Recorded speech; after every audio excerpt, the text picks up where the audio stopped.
Hello and welcome to the Geeky Pastimes podcast. I timed this poorly, so I literally just got back from my run. So sorry if I look gross and sweaty. I am. It's super hot outside, but it's a nice day. It's sunny, so that's good. Right, let's get on with some gaming news for this week. The first one, we'll do a game release first because there's like one game release that I think's notable, and I think, to be honest, people are kind of letting them pass them by, and that is Exoprimal. So this is a game from Capcom. It's coming out on Friday the 14th of July. As far as I know, I think it's going to be on basically everything. But relevant to me, it's also going to be on Game Pass. So yeah, it's going to be on PlayStation 5, PlayStation 4, Xbox One, Xbox X Series S and X, and Windows. It's not going to be on Switch by the looks of it.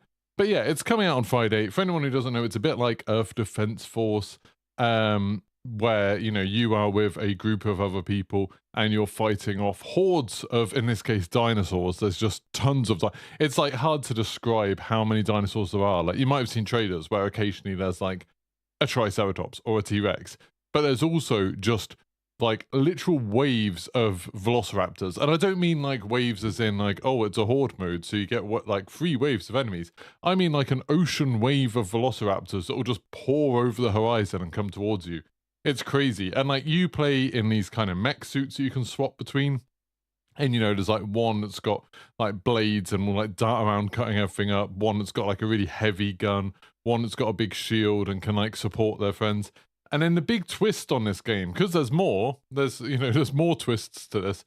The big twist is that you're doing all of this and you're kind of going from area to area. There's like rounds in it where it's like, okay, now you go here, you're going to have to defend against a wave of velociraptors. Then you go to this next place and you're going to have to kill a Triceratops. And then you're going to go to the next place and you're going to have to defend these 3 points from dinosaurs or whatever. You're doing all of that at the same time as another team of players who are doing the exact same thing. And normally you can't interact with them. Occasionally you can like see them and stuff. And then there's like some weird like twist rounds where occasionally like the last round will be, I don't know if the last round is always this. I've only played the beta. I haven't played that much of it. The last round is like, you've got to get a payload to this middle bit. And, if your team gets to that round first, you can just start. And then the other team can't come and interfere with you and fight you and try and get their payload, move their payload up until you're already halfway there. And then sometimes there's even more twists where it's like, hey, now both teams are going to work together to take down an even bigger boss. There's like loads of cool different stuff going on there. I did a video about it quite a long time ago. It's well worth a watch because I thought the video was quite good and there's lots of fun gameplay in there. But if you want to check out what Exoprimal is, I did one on, it was July last year actually. It's this time last year. I'll put a link in the chat. But yeah, it's well worth watching if you are interested in Exoprimal. And like I said, that's going to be out on Game Pass. So if you have Game Pass on Xbox or PC, you're just going to be able to play that game. You're not going to have to pay any extra for it.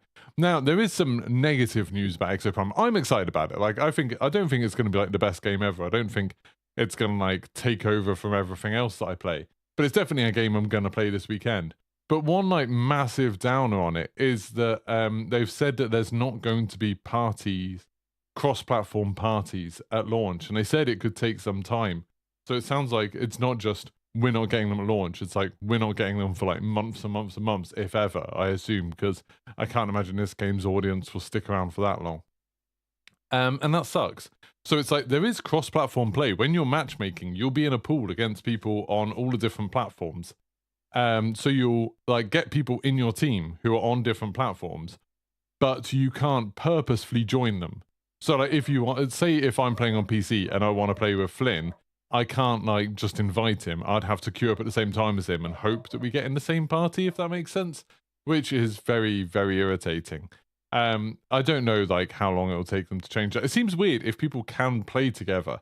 I wonder if it's something. I've heard that the problem for a lot of these games, I've heard that there's 2 big problems for multi-platform, cross-platform play, and I'm sure someone who knows more about this could probably correct me. But the problems I've heard are, 1, communication. That like games feel like there has to be some sort of voice chat, and getting voice chat to work between PC and Xbox and PlayStation is a pain, apparently. I'm not sure why it's a pain, but apparently it just is. I wonder if it's like where, does that mean you have to host it on your own servers?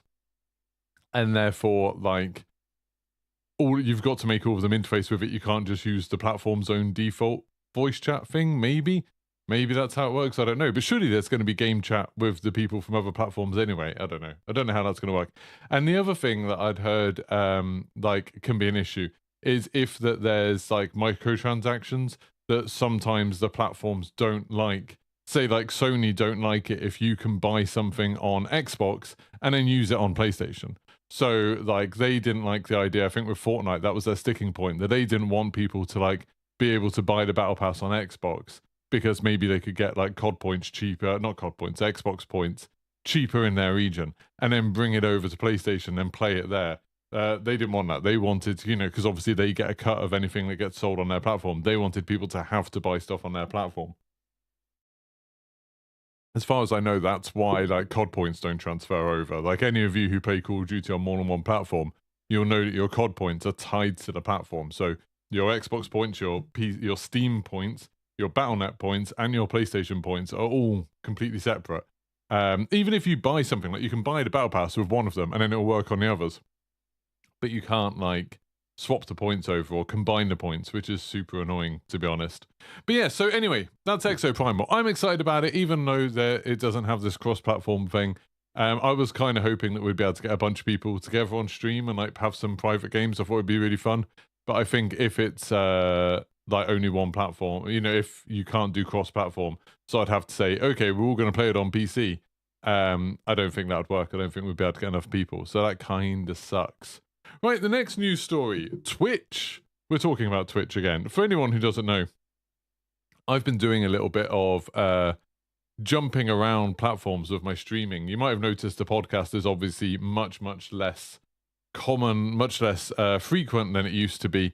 And that's just like, I was doing it daily and we had like 30 people maybe tune in to each episode of the podcast. And it was like taking up quite a lot of time in the morning. And the news was slowing down just because it's the summer, really. I think more than anything, it's just the summer, so there's less news. So it's like I was starting to struggle to find things to talk about. And then it was like, why am I spending every night making a thumbnail, every morning finding all these news stories for the sake of, there's only going to be 30 people watching. So I decided to cut this back a little bit. And then I was thinking more about what I'm doing with my other streaming. And I had been streaming on Twitch quite a lot. I'd been dabbling with Kick a little bit because I'd heard some good things about that, but I'm still not convinced by it really. And I've ended up kind of going back to what I always wanted to do, which was Call of Duty stuff here because that makes a bit more sense because that's what people subscribe here for. And then, do all my other games on Twitch. I like the idea of using another platform, mostly because I'm always aware of the idea that if I just base all my income on YouTube, there's always the slight chance that YouTube will do something policy-wise that completely ruins it. And like, I think some people are like, oh no, that would never happen. They're making so much money. On the live streaming side, I don't think YouTube are making a lot of money. I'm not sure if YouTube have really sort of like jumped fully into the live streaming thing. It feels like, in terms of how slow features are to roll out, in terms of how slow they are to like find good ways to promote it on the main page and stuff. I think YouTube is still very tentative about live streaming, and I think there's the chance, I'm not saying it will happen, but I'm saying there's a chance that you could get like, new management come in, a new CEO or a new like head of YouTube gaming or whatever, something like that. And they could just come in and say like, yeah, the live streaming part of the business isn't worth it. We're going to shut it down, or we're going to make it so the only people that can live stream have to have like 100,000 subscribers, or we're going to make it so that you can live stream, but you can't live stream for more than 15 minutes. Something crazy like that, I think could definitely happen. And if that did happen, I wouldn't want to have like my entire audience just on YouTube and then not have any other income. So I like the idea of keeping Twitch going. So it's good when Twitch announced good things, and they kind of did. They announced that they're adding a few new features. They've just had TwitchCon in Paris. It just finished yesterday. And they announced there that they're adding a bunch of different things. A lot of it I don't really care about. There's some good things that like probably don't affect you as viewers. Like there's shared mod messages. So if you ban a user and you put a little message on their account saying this is why we banned them, which you can do. I don't think I ever really bother, but you can do that. now you can like share that list, because you've been able for a while to share your banned user list with other Twitch users. So if you've got another streamer who's got a similar community to you, you can just say to them like, okay, we'll share our banned user list. If you ban someone, they can't watch my streams. If I ban someone, they can't watch your streams, vice versa. Now you can share these messages. So if someone does show up in their thing and it's like, why am I banned? Then all the mods on both sides can read why. So that's pretty good, but that's kind of a behind the scenes thing. A bit more forward facing is stories. So they're going to do something where it's like you can use clips and stills and text and stuff like that to put a thing on your like Twitch page saying like, hey, this is what I'm up to at the moment, which is there if you're offline. So it's like the idea, I think it's, like Instagram stories, YouTube tried it. YouTube weirdly have actually just stopped doing stories. They've just got rid of them.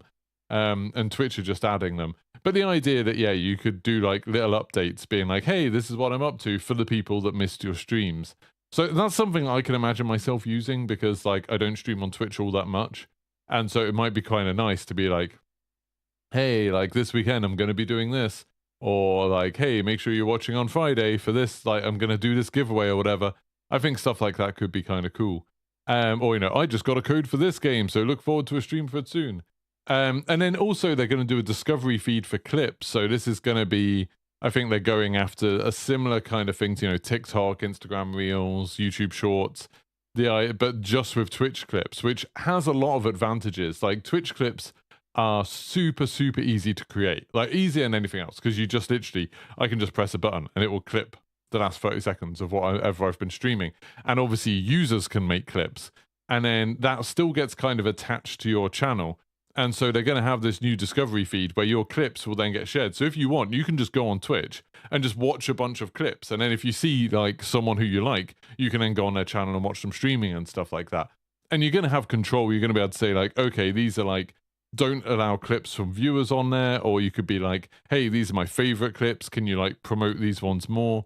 I think that's going to be interesting. So I think those are really positive. Like, the big thing is that they're changing discoverability a bit on Twitch. I don't think the stories will work. I don't think they'll take off that much.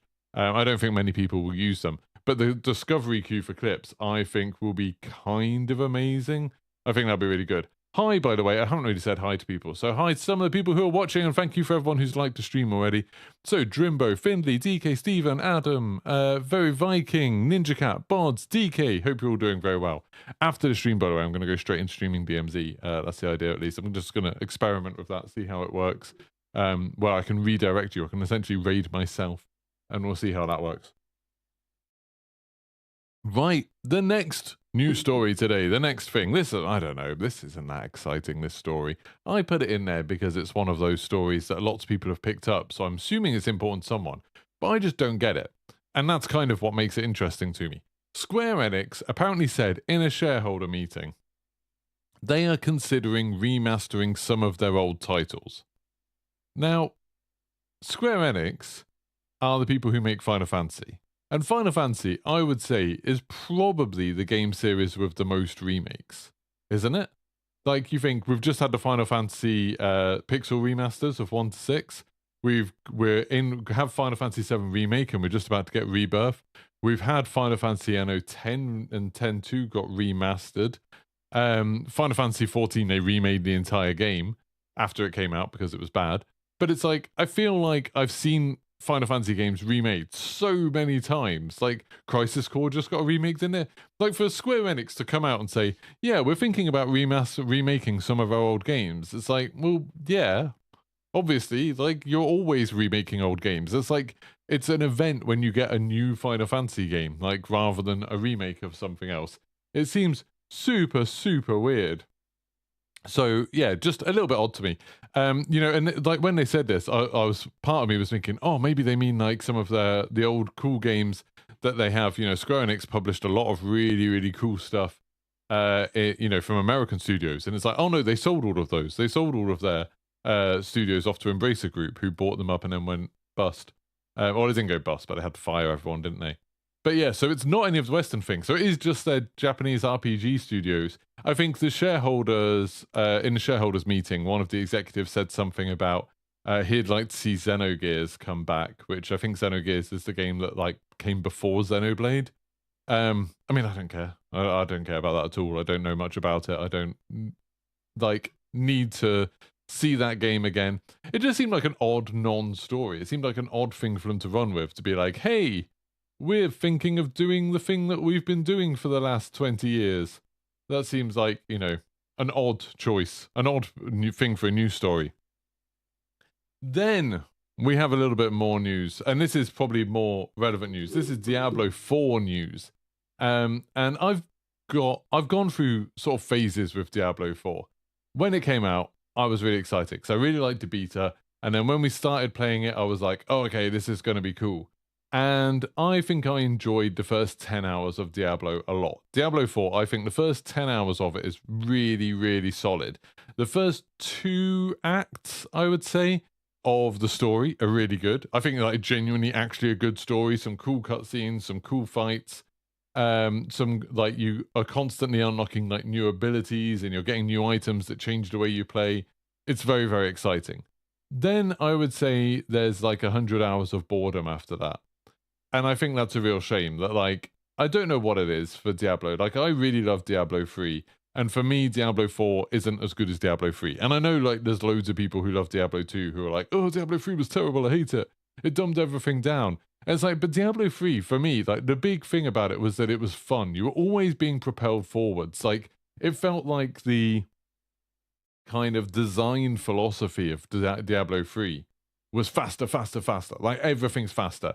Like you're constantly getting new abilities that help you to wipe things out faster and faster until you eventually just become this like blurry ball of special effects that flies through dungeons, absolutely destroying everything. You were constantly getting items, you were constantly getting upgrades. The upgrade path and the leveling path seemed to make sense. They had this system where it's like you got up to like, what was it, level 75? Was it in Diablo 3? Was the maximum, or was it 50? Something like that. And then after that, you just got Paragon points, and the Paragon points were essentially endless. So it was like, it was very much you got to end game when you got to level 75, when you got, you know, finished leveling. And you got there super quick, like because there was so that was the other thing about Diablo 3. There was so many difficulty levels. I don't know how many were, like 15 or something. So you would just like constantly keep pushing like how hard you can make the game for yourself. And you would get rewarded because you'd get more XP based on what difficulty you're at. And you'd always like try and go at a difficulty that's slightly too hard for you, but you'd be like trying to work out your build so you could get through it. And you could feel like you were done with a character quite quickly in Diablo 3. Like you didn't have to spend hundreds and thousands of hours playing one character. If you wanted to, you could. Like the depth was there to like min-max everything to try and get the perfect rolls for loot and all of that sort of stuff. And if you wanted to, you know, take on the like the hardest difficulty and do the hardest, like once you did all the hardest difficulties, you then had greater rifts to do, which was even harder content, and you could like push that if you wanted to.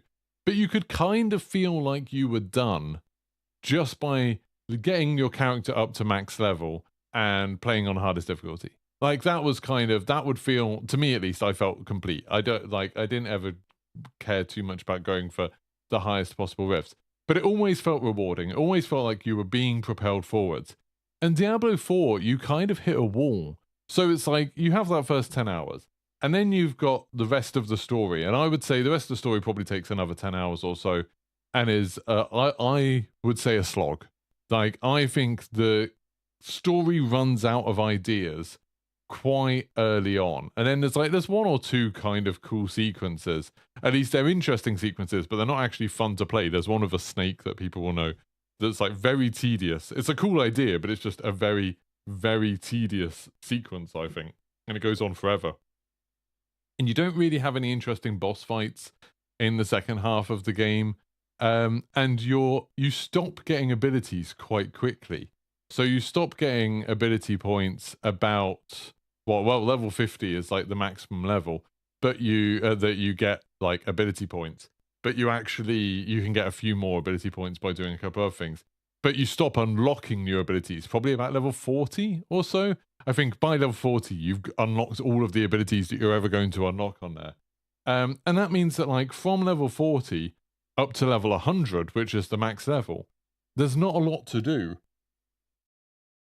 And it's like there's lots of activities you could do, but there's not much point in doing them. So like you get to like level 50, let's say. You finish campaign, you're probably like level 40 to 50. So you get to level 50, and then you start unlocking Paragon points, which do make you insanely more powerful, but in a sort of statistics way. You know, it's like they make it so it's like literally you'll get like one Paragon point will give you like 20% extra damage for your main ability, which is huge and does make you kill stuff faster, but it doesn't change the way anything looks. It doesn't change the way you move or anything like that. It just makes you kill stuff faster. And you don't actually really notice that it's making you kill stuff faster, because as you level up, everything's leveling up around you. And so you're constantly basically just trying to keep up with the difficulty curve, and you have to use those Paragon points and everything and get better items just to keep up with it. You're rarely, like, occasionally you get a little power spike in it, but it's rare where you suddenly end up being able to wipe out everything super quick. At the moment, I'm at a point, I think I'm level 75, 76, something like that, and I'm a druid. And I'm kind of at a point where I can now go through dungeons and hold one button down, and I'll clear the dungeon. It won't be super fast, like I'm not super strong, but it's very boring. Like I can just literally walk through holding X. It does this attack where it does 2 attacks at once because of some unique item I've got, and it just means that I just kill everything doing that. It doesn't use any spirit up because they're just basic attacks, and it's just kind of boring. And it's like, that's the most efficient way for me to get through stuff based on the stuff that I've got. And if I use anything else, if I try to make a different build, I try to do something different, it makes me weaker. It makes everything take longer and makes it slower. And once you get to level 50, you can unlock the highest difficulty. Well, yeah, I mean, you're meant to be 70 really, but 50 you can reasonably do it. But then like between 50 and 70, you're going to unlock the world tier 4, which is Torment, which is the hardest difficulty. And then from that point on, you're never going to get more rewards by increasing the difficulty. You can't like take on higher level content. So they have something like the Rifts, where they are nightmare dungeons, where like you get a special sigil and you can use that to unlock a dungeon, and you can do it so you can unlock a dungeon that's a higher level than you are. You can do it for dungeons that are higher level than you could ever possibly be. So you can make these dungeons harder, but if the dungeon's more than 3 levels ahead of you, so say I'm level 76, yeah, 76 I think, so I can do a level 25 dungeon, I think, which makes all of the enemies level 79, that's 3 levels ahead of me. If I did one that was 1 harder, so it was level 80 enemies, I wouldn't get any more XP. It like caps out at 3 above you. You get like 25% extra for 3 above you. And so I wouldn't get any more XP for taking on more challenge. So instead, I'm just constantly, the most efficient thing for me to do right now is to do dungeon after dungeon after dungeon, and it's the same dungeons over and over again, because even though there's 150, when you're doing these nightmare dungeons, it only seems to use like 12 of them.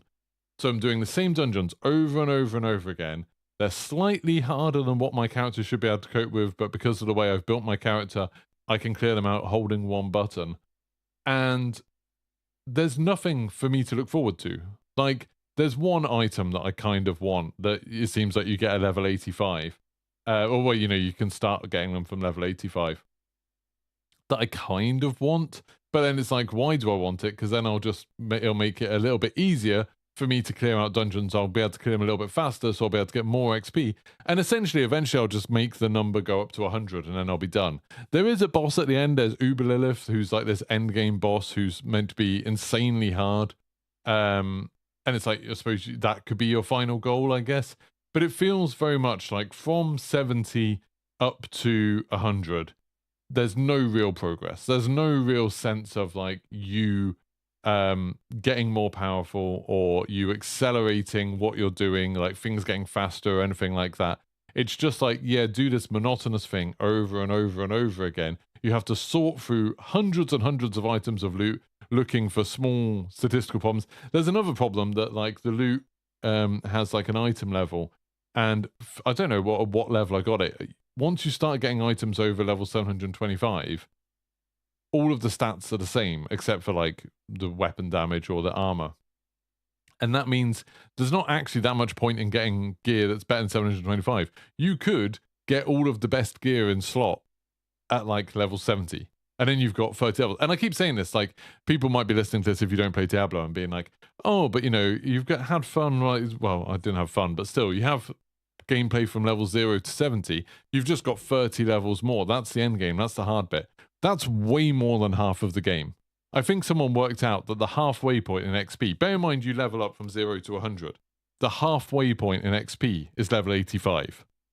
Like, so those last 15 levels take as much time as the first 85 levels did. Like, it's a slog, like a real slog to get up there.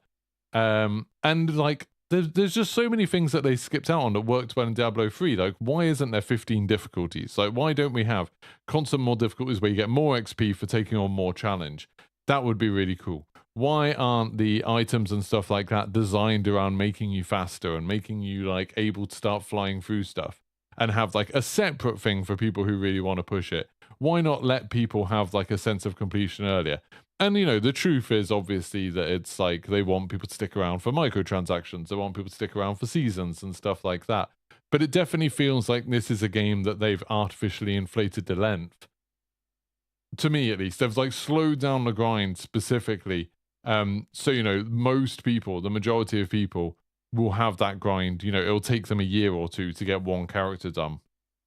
If you were playing the game a normal amount. I've been playing the game a huge amount because weirdly, like, I got really fed up with Diablo. And then I got kind of into it again. I changed the build and I quite liked having it as something that I could play while I was watching something on the other TV. Like, my wife's watching something on TV. I'm kind of interested in that. I can play Diablo without really paying any attention. And I was just kind of watching the numbers go up, essentially. It's like playing Cookie Cutter or something. And that's kind of how I felt about it. And now it's kind of gone back to a, why am I doing this? Like, why am I wasting hours and hours and hours to make numbers go up? When it's not even like, it's not like, oh, once I've done this, then I'll be able to do this super fun thing. It's just like, oh, the fun's kind of behind me now. Now I'm just trying to complete something for the sake of completing it. And that's like, that's not great. That's tedious. And I've seen, I read the subreddit for Diablo quite a lot. And on there's quite a big group of people who, when people complain about the grind and how long things take, they're like, well, you're not a true ARPG fan. Like, this is what ARPGs are about. Like, this is what, you know, Path of Exile gets right. This is what Diablo 2 got right. You should be able to spend 2,000 hours on a character and, like, still be able to feel like you're getting more powerful and stuff. And it's like, but that's, I mean, it's a similar problem to what we've talked about loads of times with Call of Duty and stuff like that. That is that's serving a very small group of people at the detriment of the bigger group of people. You know, it's like, yes, there are a few people, I mean, probably maybe a few hundred people, a few thousand people who would love to spend thousands of hours in one video game making numbers go up. That's definitely something that some people want. I would say the vast majority of people want to play a game and have fun. And then when they stop having fun, they'll just stop playing the game. And I think when you, like, games have this, like, super delicate balance where they've got, like, how much fun you're having, which, you know, generally in a game will, like, ramp up a little bit, well, quite sharply at the beginning, you know, once you learn the mechanics and stuff and you're having a really good time, and then it'll start kind of trailing off. You know, it sort of like goes, whoop, and then starts trailing off. And then you've got, like, sense of completion, you know, like how long it takes to complete it. And if, like, say the fun level goes up and then comes down, and then, like, the feeling that you've completed the game is, like, here, but the fun level's, like, gone too far down before you get there, then you get a sense of, like, frustration. And, you know, I'm sure lots of us have had that with games where you've just, like, there's been a game that you did like at first, but you never finished it. Like, I've got loads of games like that where I just never finished them because I got bored of them before I got to the end, and that kind of left me with an unsatisfied feeling. And I would say nearly all of my favorite games are the games where my fun level, like, spiked up and then went down, and I was still having fun at the point where the game sort of told me you're done.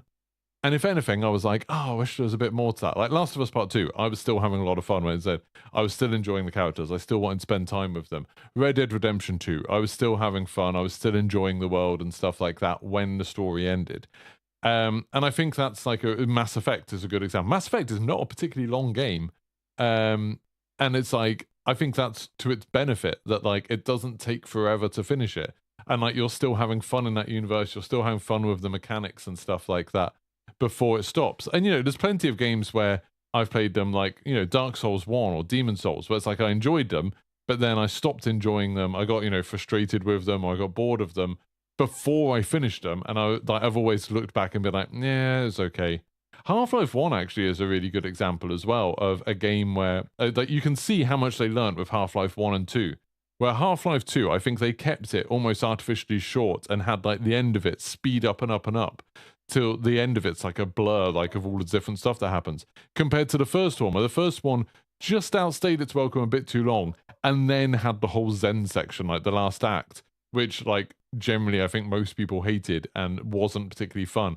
And it's like that means that a lot of people have kind of pushed out the end of Half-Life 1 out of their head of like, yeah, that wasn't particularly fun. And anyway, going back to Diablo, I think, has the problem that it's decided that it doesn't want you to finish it. It's decided, you know, it's a live service game. It doesn't want you to feel like you've completed it ever, even though essentially at its heart it's a single player game. You know, it's not like something like Warzone where it's like a competitive game, or FIFA, or you know, Formula 1 or whatever. It's not one of these games where you just hop on to compete against somebody where you know there's not going to be an end. It is a single player game essentially, and it just always kicks the ending away. It's always like saying like, oh yeah, but you haven't really got to the end because you need to do this, you need to do this. And it just pushes it so far away that I think a lot of people would just look at it and be like, yeah, no, don't care. For me, the end was the end of the story. And I think that's fine. Like, I think it's fine for people like, you know, these ARPG fans who are angry that people see it this way. Like, I know that, you know, there's that traditional thing of like ARPG fans or MMO fans who are like, oh yeah, the game only really starts in the end game. Like that's when the main game starts. And it's like, that's not true for a lot of people. Like a lot of people will play the story and not play again. Like that's what I do with World of Warcraft now. Like when a World of Warcraft expansion comes out, generally I will play the story and then stop playing. Like then I'm done. I don't care about doing any more than that. And I'm happy with that. Like I'm happy to finish that way. And I'm like, I've got no problem with people that want to, like, you know, they love the game world more and they want to spend more time in it. They want to have more fun in it. But I think there's an increasing number of people who aren't having fun. They're not enjoying it, but they're sticking with it just because they think like that's what you do with that game. Like that's what you do with that kind of game. You should stick with it forever. I think like we should normalize people quitting games and just being like, yeah, I'm not having fun anymore, stop playing it. Like that's a normal thing to do. I saw this brilliant tweet that I retweeted a bunch for people where someone was saying like, I want games to be shorter and uglier and the people who make them to be paid more. And I kind of agree with that. I think like we've got to this weird stage where games feel like, you know, people talk about games as if they have to be 200 hours long, as if they have to have enough content to make it so it's the only game you play, as if it's like it has to be holding your attention constantly. And the like monetization is built around that, you know, battle passes and stuff like that. Like they're built around this idea that you're going to be playing this for months and months and months. And it's like, I love a game that I get and then I can play over a week or a weekend and then I'm done. And I'm like, oh yeah, that was awesome. I really enjoyed it. Or, you know, like a multiplayer game. Like I remember when Starship Troopers Extermination came out earlier this year. And I played it a bunch with Name Go and Arrow, and I had a really good time. Then I played some with like Jack Frags and Two Angry Gamers and that lot, Stodd and Westy. We went on it and we played it, and we like played it for like one evening. And like some of the others were like, "Oh, is that it? Like, is that everything? Because it's an early access and stuff." And like to me, I was a bit like, "Yeah, like it was." And I enjoyed it. Like I look back on Starship Troopers Extermination as a good game. I enjoy it. It gave me what I wanted. And I only played it for like 2 or 3 evenings. And that was fine. I liked it a lot. I mean, and obviously, I know some people have like price things in their head, price points in their head. I always think it's a little bit silly, to be honest, where people are like, I spent 70 quid on a game. I need to play this for at least 200 hours for me to like it. I find that weird, you know, but then again, I'm the sort of person that will spend 70 quid on a theme party ticket where it's somewhere that we go for like 5-6 hours and go on some rides, you know, and I'll be happy with that. Like, I'll be happy with that experience. I don't care that I'm not allowed into that theme park for 200 hours. Or, you know, like me and my wife went out for some drinks the other day because it was like Lord Mayor's Day in Norwich. We celebrate the mayor weirdly. And, you know, we went out for drinks for like literally, we were out for like an hour, maybe an hour and a half and spent 20 quid on drinks for the two of us. And it's like, That's crazy. Like that's some people do that every night. Some, well, not every night, but every weekend. Some people go out and spend like, you know, 50 quid on drinks and stuff like that, and then they complain that a 70 quid video game is only 10 hours long or 20 hours long or whatever. And it's like, I just don't think you can equate time to money, like equally, if you get what I mean. I don't think there's, you know, like a chart where you can say, okay, if a game is £20, it should last at least 20 hours. If a game is £70, it should last at least 70 hours. I don't think it can work like that. And, you know, you can get games where you feel cheated. Like, you can definitely get games where you're like, oh, that was okay, but, like, it wasn't worth that much money. And that's fine, but I think it's more complicated than just how much time you spent on it. I think you can have an incredible time with a game, and it's worth a lot of money, with a game that only lasts 10 hours, or 4 hours, even. And, you know, like Journey is a really good example of that. Journey is a spectacular game that lasts, what, 3 hours? Maybe 2 hours? And then you can have a game that, like, lasts 200 hours and is, like, a merciless slog and wasn't worth it at all. Like, I think that's really important. Anyway, so I'm just going to chat a little bit because this is something that I am intrigued on. I haven't actually talked about the Diablo news yet. I'm just talking about my feelings about Diablo. But my feelings about Diablo, just to too long didn't listen. My summary for Diablo is the game is making itself long for no reason. Well, no, for a reason, to keep people playing and to make more money. But the game is just making itself long artificially. And there's a weird group of the community that want it to do that more. And I worry because obviously they're vocal within the ARPG community. They're going to be on the YouTube channels and stuff like that. It'll probably be something like similar to Warzone, where this sort of very vocal minority wins out and ends up getting their ideas put in the game, and it makes the game less fun for normal people.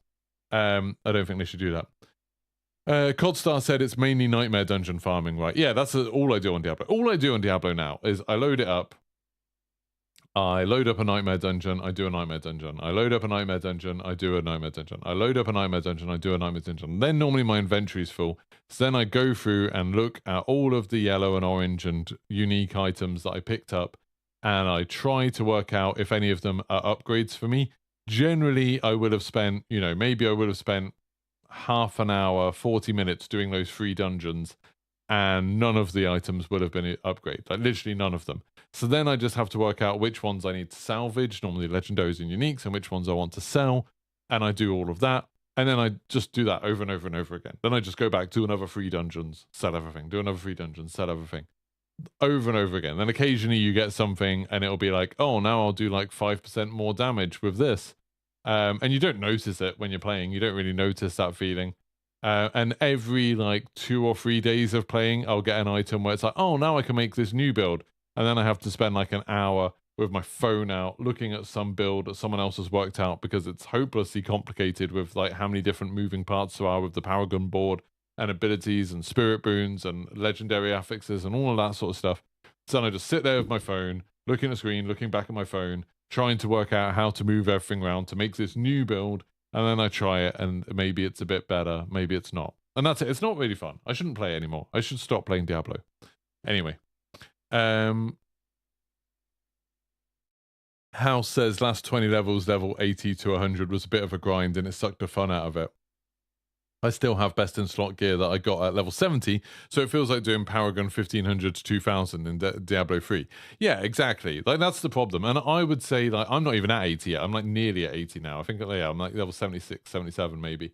And I have felt like that already since like level 50. I felt that it's just been a slog. It's just been boring, and nothing really interesting has happened.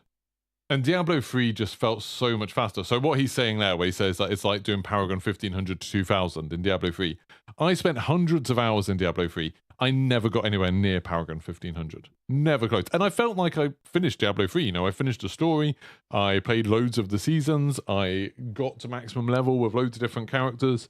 I got loads of, like, they had set items and stuff then, which I thought was really cool. I did all of that. I felt like I finished Diablo 3. I never went anywhere near Paragon 1500. No, I think I maybe got to Paragon 400 once. It's just like, this game has been artificially made so, like, to feel like, because I would say most people want to get to max level, and max level in this game is level 100, And if you want to do that, you've got a massive slog. It's going to take you like dozens and dozens of hours of doing absolutely nothing. Hey, Charlie Peepers, good morning. House says, that's not totally true. You get no more bonus XP. It's not worth doing more than 3 levels above you, but if someone nukes you through it, you get more XP. Oh, do you get more XP? I haven't got anyone else to carry me through higher level stuff. What, so you get more XP if you get like a level 100 person to take you for a level 100 dungeon? I thought you'd still just be maxed out at like 3 levels above you. I don't know. Sounds similar to the experience in Destiny. I think Destiny's big thing is that Destiny has, for people who really, really grind it, for people who want the best weapons and stuff like that in Destiny, yeah, like that is what it's like. I think Destiny tries really hard to constantly introduce new story and new spectacle and new, like, interesting ways to work with people. Like Destiny, when you're getting to the more difficult content in Destiny, it's more about finding a group of people and being able to work with them. Like, you know, doing raids in Destiny, regardless of what anyone says about how the newest one was easy or whatever, it's still very, very hard content for most people. And it requires 6 people to work together and to know what they're doing and communicate. Diablo doesn't have anything like that. Like, Diablo doesn't have any way of making the game more complex. Weirdly, if anything, Diablo gets simpler as it goes on, because when you start off with your early builds in Diablo, you've got to worry about, like, oh, how do you deal with this kind of enemy? How do you deal with, like, when you get surrounded by enemies? How do you deal when you've got a single target? You've got all these problems to solve. Then, as you make your build more powerful, you kind of round off all of those edges and you smooth out all of those problems. So you end up with to the point where you don't have to do anything. Like I said, I can just hold one button now and clear entire dungeons. It goes a bit quicker if I sometimes press the other buttons, but I don't really need to.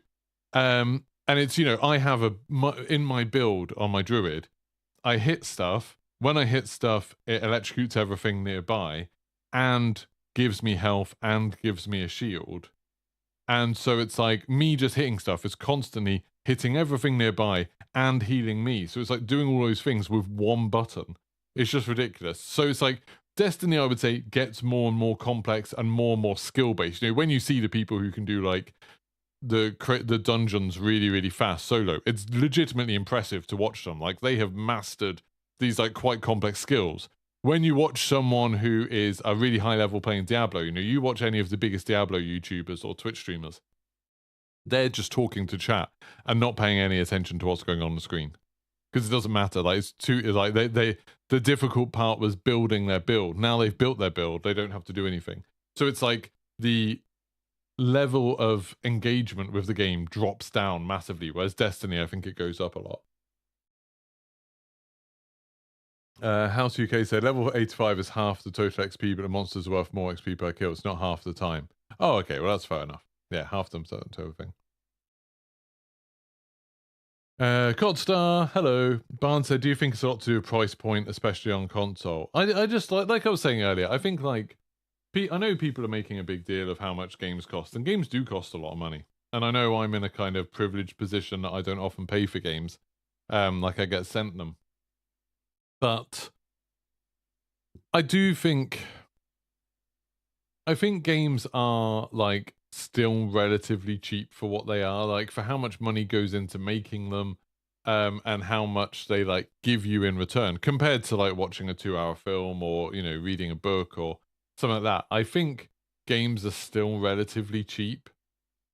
And if people don't like the idea that games are 70 quid, or games that, like, however much money and have battle passes and microtransactions, I think people need to support smaller games more.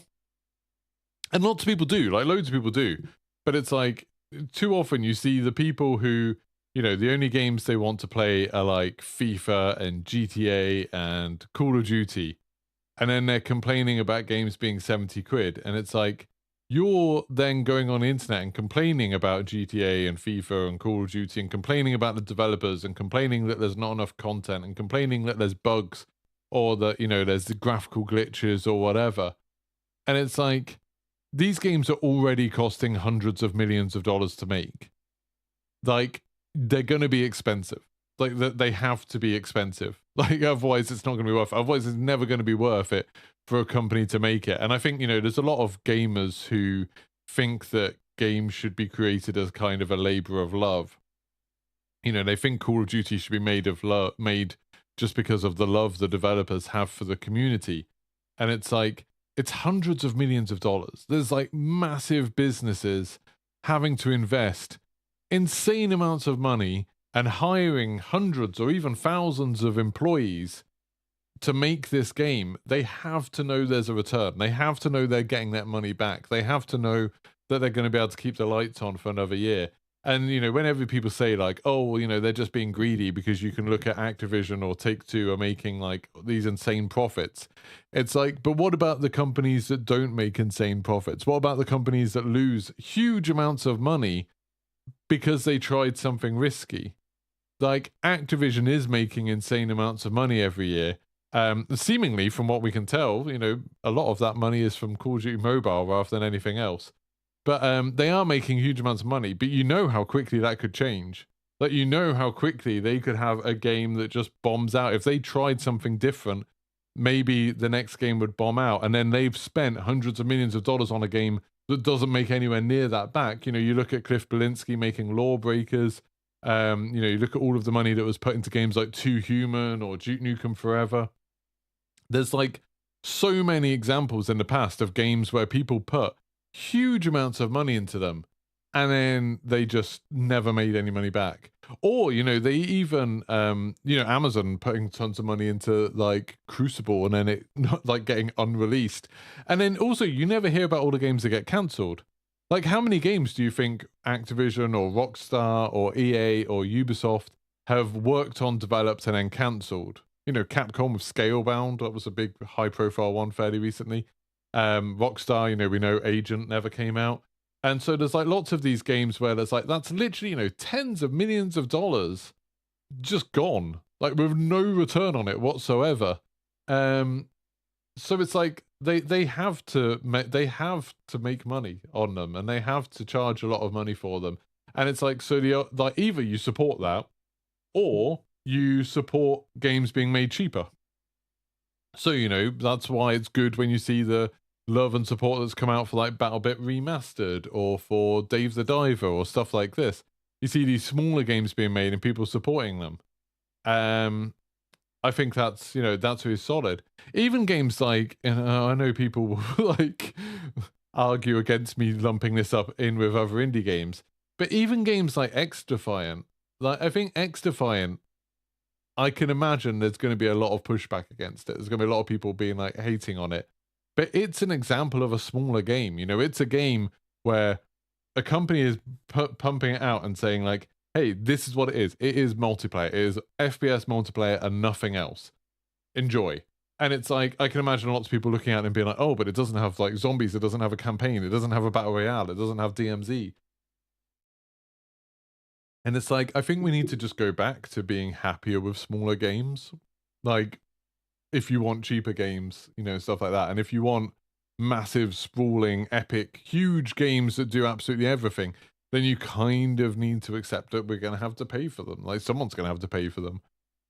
And I know, like, there's been a weird thing over the last 20 years of people expecting whales to pay for them. People being like, oh, well, sure, they can just do microtransactions, and then some idiot's going to spend £5,000 on this game buying skins, and that's going to fund it for all the rest of us. And it's like, I don't think that's a good model to, like, hope for. To hope that someone's going to get exploited, to hope that someone's going to get taken advantage of just so you can play a game for free. People, like, getting used to paying for stuff that they want, I think is going to be a big, like, shift over the next 10 years or so in entertainment. You're already seeing it quite a lot with news, where, like, obviously advertising and newspapers and stuff like that and magazines didn't work out. People aren't buying as many newspapers and magazines because of the internet and stuff like that. And suddenly people are coming up against this thing of like, how do you want the news to be paid for? Like, how do you want them to make money? Because the more they get into with advertisers, that obviously raises like ethical problems, especially for a lot of types of reporting. And it's annoying, when you're wanting to read the news and you have to put up with adverts and stuff like that.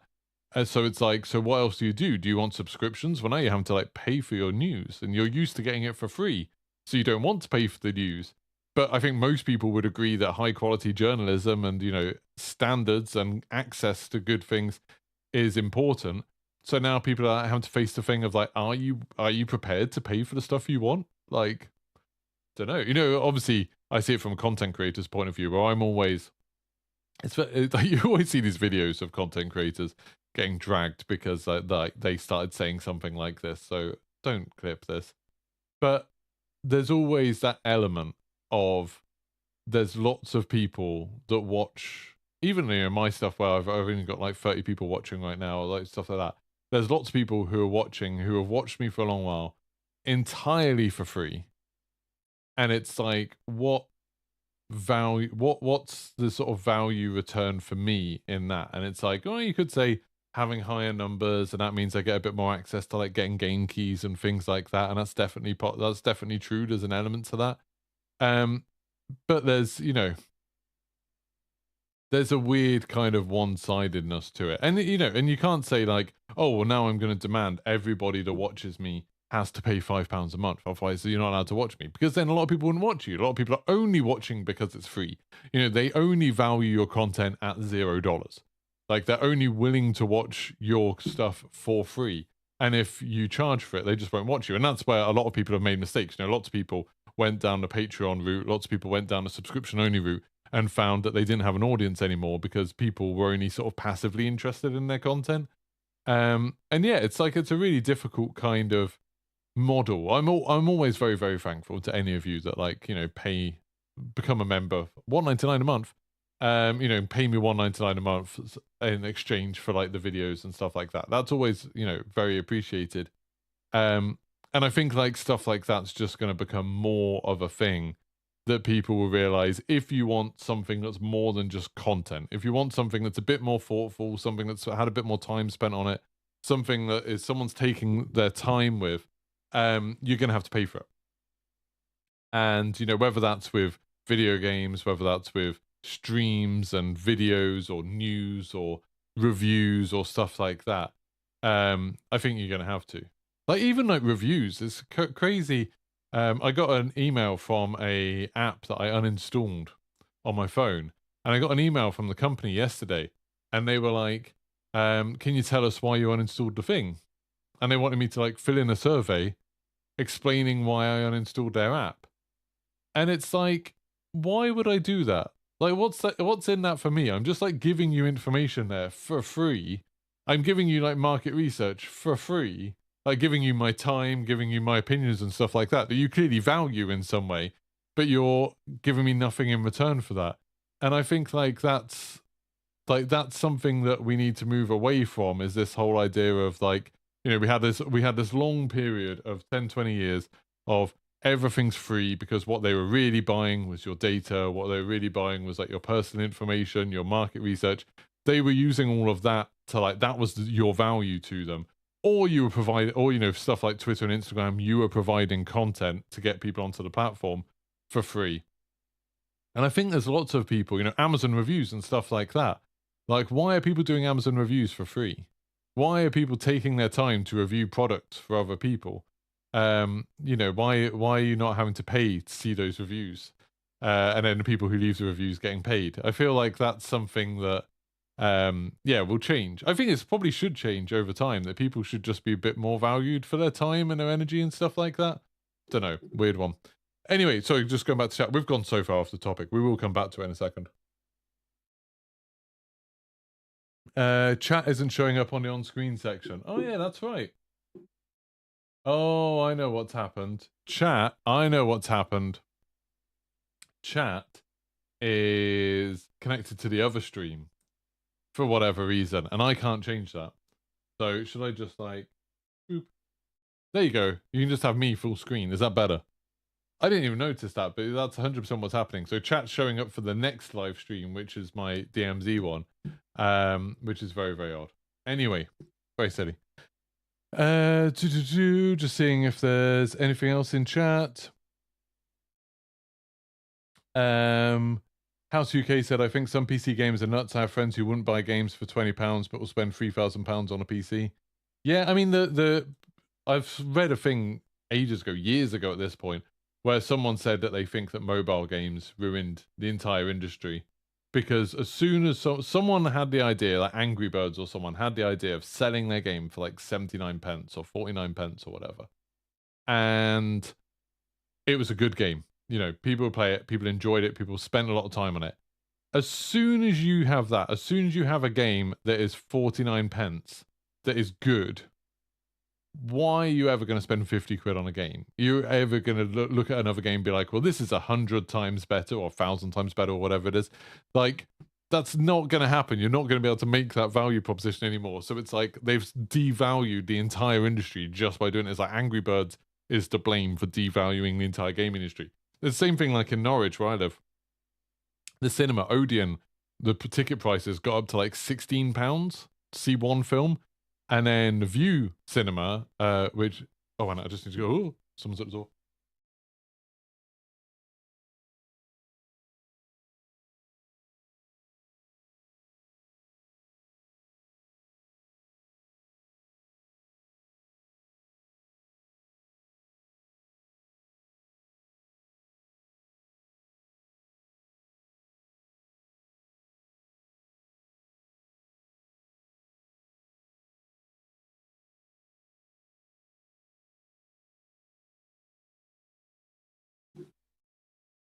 Woohoo! I just got a big parcel, which I will open up on my next stream. Look at this giant box on it. Yeah, it doesn't have a finger. This giant box full of goodies. I'm going to open this up on my next stream. I know what's in it, but it's cool. Anyway, yes. Cinema. Yeah, View started selling tickets for £5, and it's like, why would you ever go to Odeon? Why would you ever pay 3 times as much to see the same films? Like, if, you know, maybe if their screens were much, much better, but they aren't. So, yeah, it just seems silly. NBA players have always played COD. Oh, yeah. I put a thing in... I put a thing in a message saying about, like, what news story should I talk about today? And one of them was, like, this whole... I think Charlie Intel posted, like, oh my god, NBA players have played the new Call of Duty. And it's like, so? How does that... I don't understand how that has any bearing on anything. Like, why does that matter? What are we shocked that a new Call of Duty exists? Activision have said there's a new Call of Duty coming out this year, and now we know that some people have played a new Call of Duty? I don't understand how that's news. I don't understand why that matters at all. Like, and they've always done the thing where they let some athletes play, you know, NBA or NFL or whoever, they let some athletes play the new Call of Duty early. You know, obviously they're hoping that they'll talk about it and they'll hype it up. It's like part of their marketing thing.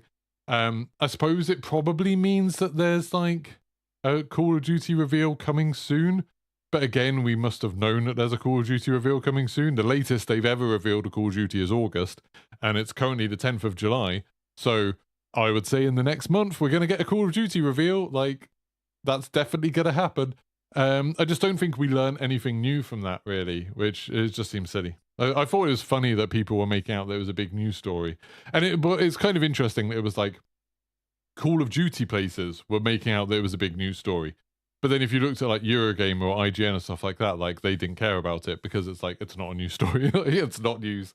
It doesn't matter. That's like me saying like game testers have played a new Assassin's Creed. It's like, yeah, probably. I bet there's probably some people who aren't game testers who have played a new Assassin's Creed.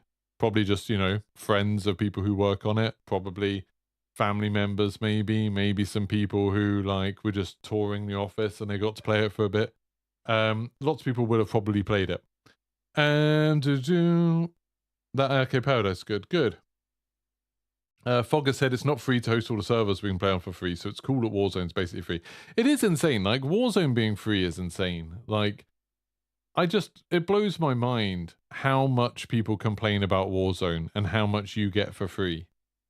Like, I don't know. Like if you just think about it, if you go back to those of us who are old, which is most of us, I know, take your mind back to, and I will switch over to DMZ soon, but take your mind back to like 15, 20 years ago, you know, when we think about around the time where we were playing games like Battlefield 2 and Call of Duty 4 and stuff like that. Just imagine then if someone told you there's going to be this first-person shooter that you can play on any platform with anyone around the world. You can all play together. It's fine. You'll have 150 people in one game. You're going to be competing. There's going to be updates pretty much every month. There'll be a major update with some new guns and stuff like that. There'll be new map updates all the time. There'll be loads of different playlists, loads of different game modes that you can play. Some sort of co-op modes, some competitive modes, just lots of different things going on. Oh, and it'll be free. Just completely free. Like, you can just play it for free. You don't need to buy it at all. You don't need to pay any money towards it. It's not like a trial. It's not like you play it for a bit and then you pay later. It's just free. Just everyone gets it. Like, that seems insane. Like, that seems utterly crazy. And it's like, oh, is that the only one? It's like, oh no, you can also play Fortnite, where, you know, similar thing. Lots of people, you can actually make your own games within it. Other people make their own games and you can play other people's. That's all entirely free if you want to do that. Apex Legends, you know, another big sort of thing where you in teams of free fighting games, you have a big ranked mode, sort of like tournaments and stuff like that. That's completely free. You know, like, I don't understand how anyone makes a game now. I don't know how anyone can pitch a game, because it's like, okay, if you want to make a game now and you want to sell it for money, it's got to be better than Warzone, Apex, Fortnite. Like, it has to be a better game than those already, which are games that have hundreds of millions of dollars spent on them. Like, how? Like, it's got to be better than those to justify there being a price. And it's got to, in some way, like, try and drag people over to come play it. So you've got a population, because one of the big benefits of those games is that you can play them any time of night or day and you'll be able to find a game. Like, how is that happening? And then you get people, like, complaining about Warzone. You get people being like, yeah, it's free and I've been playing it for thousands of hours and, like, I've never paid a penny for it. But, you know, they need to get on top of this hacking situation, or they need to, you know, fix the meta. It's been too long that they haven't had a patch update or something like that. So people are complaining about this thing that they've literally never paid for, that they've got hundreds of hours of entertainment from, they've never paid a penny for, and they're complaining about it. And it's like, that seems weird. That seems like a really, really odd thing to do. I vividly remember, I was thinking about this the other day, actually. I vividly remember there being a time where when a game was free, you knew it was going to be bad.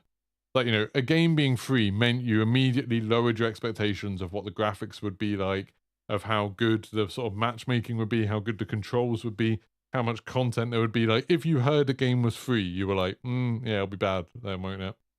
That'd be a waste of time. You know, and you had those days of, like, the early days of World of Tanks and stuff like that, and it was like, oh, it's free to play. Oh, it's gonna be bad. And it's like, now you sort of say free to play, and you mean all of these incredible games that are like AAA top tier games. It's like absolutely crazy. X Defiant's a weird one. Looked like it was a Tom Clancy assets repurposed into a shooter, but plays okay. But is a free to play game and Ubisoft have a bad record there? Really? I completely disagree with you on everything about that house. I mean, it's not just Tom Clancy stuff. There's lots of stuff from, you know, there's some stuff from Tom Clancy, but then there's also stuff from Watch Dogs and Far Cry. It's just a big Ubisoft thing, like, you know, having lots of different things grouped up. Didn't seem like it was assets remastered. I think everything's been built from scratch, as far as I can tell. Like, the graphical style doesn't look like any other game that Ubisoft have ever released before. I think it plays really well. It is a free-to-play game, yeah, but Ubisoft have, I would say, a very good record there. Like, Ubisoft, like, free-to-play games, I'm just trying to think, like, Rainbow Six, which is incredible. Like, Rainbow Six Siege is absolutely amazing. Trackmania, which is absolutely amazing. I guess Hyperscape, but, like, Hyperscape wasn't a terrible game. It was just, like, I think they went over after the wrong market, but I don't think it was a super bad game. I think Ubisoft has got a really good track record, personally. Anyway, right. That's the Diablo news. I didn't ever get around to Diablo news. The Diablo news essentially was just that there is a new season. It's coming July 20th, so it's coming in 10 days, so a week on Thursday. And I saw some people being like, oh my god, the season 1 stuff looks so amazing. And I don't get it personally. Like, you know, there's a new thing where now you'll be able to get some items that have special slots in it where you can put gems in, which are just a new set of legendary affixes, and that's it. So it's like you'll have some new abilities. There's not really anything new to do, and there's not really any new progression. There's not a new difficulty level. There's not a new character or anything like that. It's just that you'll have some slightly different abilities. Like, okay. I'll start a new character. I'll give it a go, but I don't think it's that exciting. Anyway, that's me done. So I'm going to hop on over to playing some DMZ. I'm going to go get a drink very quickly. And before we do that, we're actually going to be opening up a box. We've got an exciting box. I'm going to open it up. I'm very excited to see what's in there and to have a look at some of that stuff. And I will see you all in a little bit. Goodbye. Oh, man, I need to like stop all of this somehow. Goodbye. End stream. End.